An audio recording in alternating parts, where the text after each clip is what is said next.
Living in the past is so dangerous. It will never allow for you to move forward and build a new future if you are stuck in the past. The past is the past. It cannot be changed, but the future can be built, right? But not if you're stuck in the past.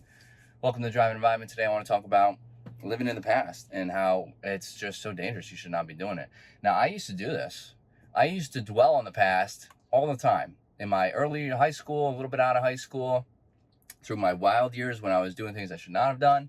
That's a story for another day. But I used to live in the past. Whatever happened, I would dwell on it for a while. Like, oh, this happened to me, that's why I'm here. This happened to me, that's why I'm here. This is happening, that's why I'm here, whatever. But it's like, if you keep living in the past, and I've learned this from experience, and this is easier said than done. This is something that you have to learn. You have to be aware of that you're kind of doing, and then, realize that, you know what? Let me just prepare for the future, okay? So it's easier said than done, but I used to let that happen to me until the point where, I started doing my health and wellness. I started my health and wellness routine, and I started to realize mindset is very, very important. And I also started to realize that the past really is the past. Like, there's nothing I can do about the past. Everybody makes mistakes, and that's okay. Like, that's how you learn and grow, making mistakes. If you don't make any mistakes, which there's really nobody, I don't care what you say, nobody out there doesn't make mistakes. If you're not making any mistakes, you're gonna have a hard time growing. And that's a problem with sitting in the comfort zone or sitting in the past. It's like, if you sit in the past in the comfort zone, you're really never gonna make mistakes. You're never gonna be able to grow. That's just what it is. That's the hard truth that you need to swallow, okay? And I got to the point where I realized all this, and it significantly helped me out. I stopped living in the past.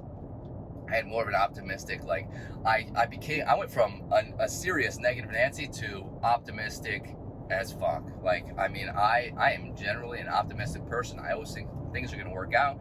However they need to, when they need to, they are going to work out. I'm very optimistic, even through the hard times. I think it's very important. Again, harder to do, easier said than done, right?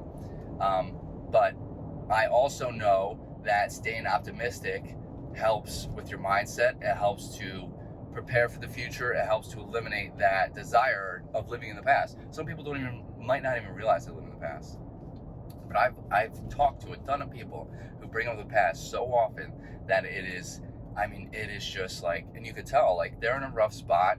These people, some of them, they're in a rough spot, and it's because they're living in the past. Like, they're stuck and can't see the future. It like clouds your judgment when you live in and you dwell on the past. It clouds your judgment, and you can't really see through those clouds to where that optimistic future is, and it makes it very tough. So living in the past is like, it's to me. It's not to me. I know, like, it really is. You should not be doing it. Okay, obviously there's times where you can dwell on the past, like here and there, like when the past is brought up, yeah, that makes sense. But living in the past on a chronic level, like 24/7, very, very dangerous. If you have anything to add, let me know in the comments. I'd love to get this conversation started. Not going to drag this out. Also, my throat is all jacked up. I don't know why. It's hard to talk. Hit that like button, helps out the channel. Hit that subscribe button for more content like this. Hope to see you in my next video. Later, dreamers.